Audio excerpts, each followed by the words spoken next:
Honestly, Universal just lied to us because this was not an epic conclusion.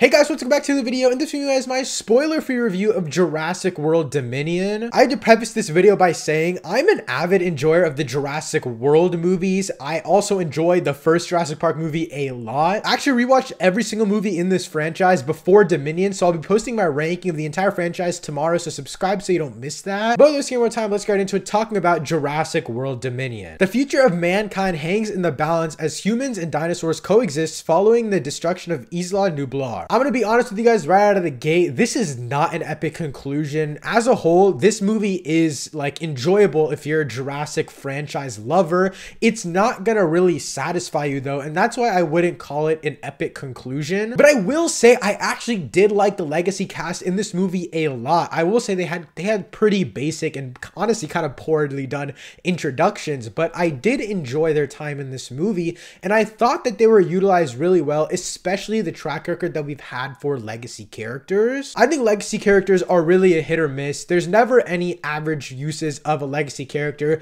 They're either done really well or they're done really poorly, and though the introductions themselves were super lame, I will say they were used really well in this movie. I think the storytelling method of this movie played into using the legacy characters, and I'm glad that they told the story in the way that they did, and the way they did that in this film was by using two separate storylines, one regarding the legacy cast and the one regarding our regular cast. And honestly, my favorite parts of the movie were when they met, but I like the way that they built these separate storylines and kind of collided all parts of them except for the characters meeting until a decent way into the movie. I don't want to spoil exactly when they meet, but I like the introduction. It's really a high tension moment, and honestly, the way that they're brought together, I think it accelerates the movie a lot. My biggest problems with this movie don't really lie with the legacy cast, which is what I thought it would when I first kind of got into the movie. I was like, okay, they're probably not going to utilize this legacy cast too well. They're probably not going to utilize the storytelling that they could well enough, and they did do that,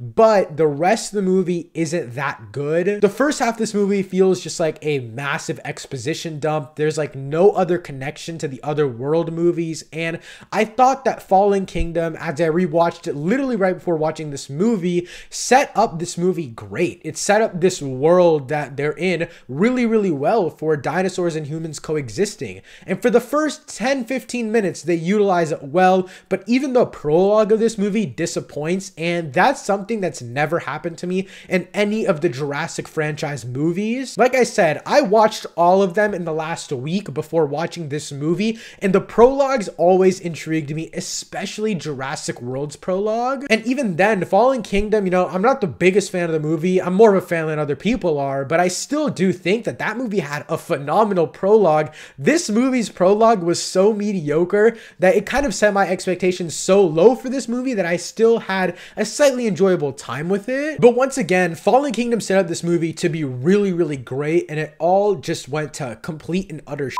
There were just like super random dinosaurs everywhere, and everyone was just like existing. Like they started the movie with a cool culmination of like, okay, this is the recap, this is what's been happening. There is a little bit of a time jump, you know, we kind of get to understand these characters in the world that they're living in, but we feel no real tension because number one, that time jump, and number two, these characters, though they're used to the dinosaurs being there, the dinosaurs are still obviously a threat, but we don't really know what the threatening factors of them are. We see a lot of these dinosaurs, but we never really get to see the impact that they have in terms of how menacing they can really be. We just see a bunch of different species. We see cool visual effects, cool CGI. These new dinosaurs look absolutely phenomenal. But the biggest problem doesn't lie there. It lies in the tension that this movie creates, and that is honestly little to none until like the third act. And even at the very end, this movie doesn't create tension by actually using the dinosaurs, and that's another huge problem that I have.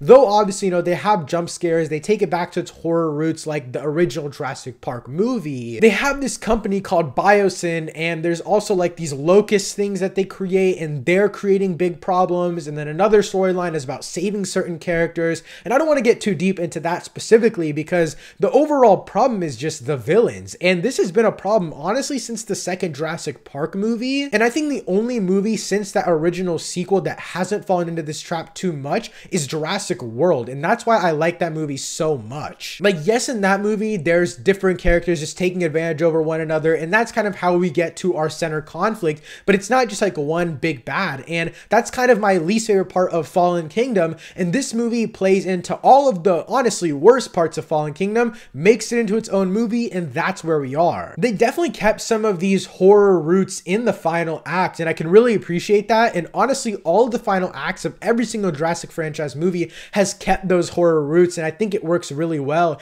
but in this movie, it definitely feels like more cheap thrills than it did in movies like Fallen Kingdom or even Jurassic World. Also, the pacing in this movie is near horrid. Like, it is one of the worst paced movies of the year, I could say, and I think the biggest reason for that is because they showed a little bit of each spectacle in the trailers, but in order to get to each of those different points in the actual movie, there was so much buildup, and that buildup was so painful because I knew where we were getting.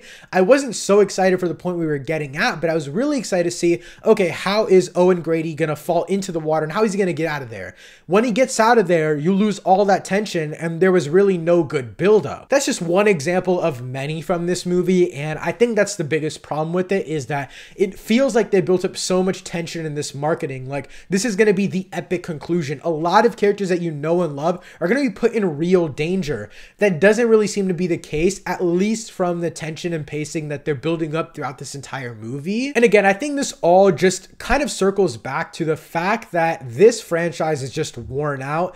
I don't know if they're actually going to end it here. I really don't see them doing that. I give it a good 5 years and then they're going to reboot this entire thing. And when I say reboot, I mean like start from the ground up, Jurassic Park level, and kind of just modernize that whole thing. But I think what they should do then is really just kind of go into what made the first one and Jurassic World so good, which is dive deep into those horror roots. And you can still do that with all of your advanced technology of Jurassic World instead of kind of keeping it classy like Jurassic Park did. I also think that would allow for way cooler explorations of different types of dinosaurs, which this movie once again didn't really do. Writing wise, this movie is a pain in the to get through. It's just very, very hard to watch at times, and the acting overall isn't that good either. But as a whole, Jurassic World Dominion just isn't that good. If you're a fan of the Jurassic franchise, I think you will have an enjoyable time with this because it does deliver action-wise. It's honestly